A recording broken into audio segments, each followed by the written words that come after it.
Hello' viewers, আপোনালোকক সকলোকে মই মোৰ ইউটিউব চেনেল ব্ৰহ্মপুত্ৰ গড ফাৰ্মৰ পৰা স্বাগতম জনাইছোঁ।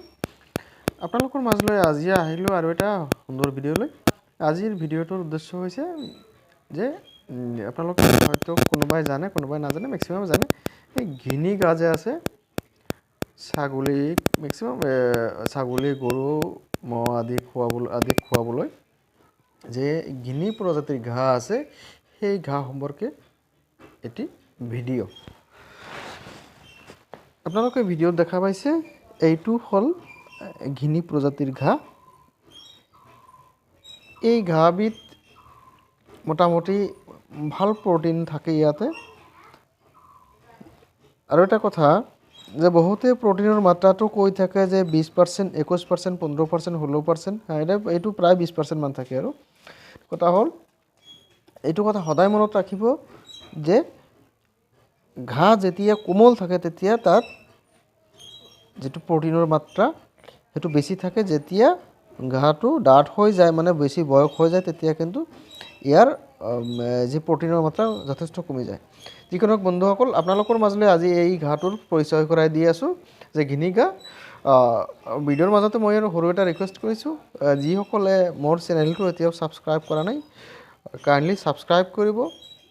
বিশেষকৈ ছাগলী পালন সম্পৰ্কত বা ফাৰ্মিং সম্পৰ্কত, বেলেগ ধৰণৰ ফাৰ্মিং সম্পৰ্কতো ভাল ভিডিঅ' আপলোড দি থাকিম। নিশ্চয় আপোনালোকে ভাল পাব। যিসকলে নিবনুৱা যুৱক যুৱতী আছে তেওঁলোকে নিশ্চয়কৈ উপকৃত হ'ব। তো বন্ধুসকল, এয়াই হৈছে ঘিনি প্ৰজাতিৰ ঘাঁহ। আৰু এই প্ৰজাতিৰ ঘাঁহ আপোনালোকে গৰু ছাগলীক খুৱাবৰ কাৰণে এইটো খেতি কৰিব পাৰে। আৰু এই প্ৰজাতিৰ ঘাঁহ কেনেকুৱা মাটিৰ বাবে উপযুক্ত?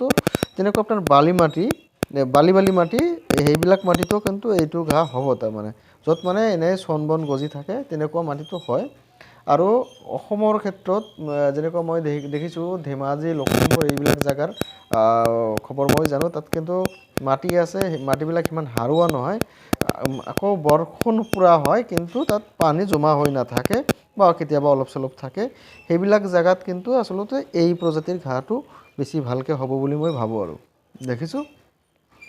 আৰু কেৱল ঘাঁহ হ'বলৈ আৰু এটা কেৱল ঘাঁহটো লগালেই নহ'ব, ইয়াত কিছু যতন কৰাৰ কথা আছে, মানে যত্নটো ল'ব লাগে আচলতে।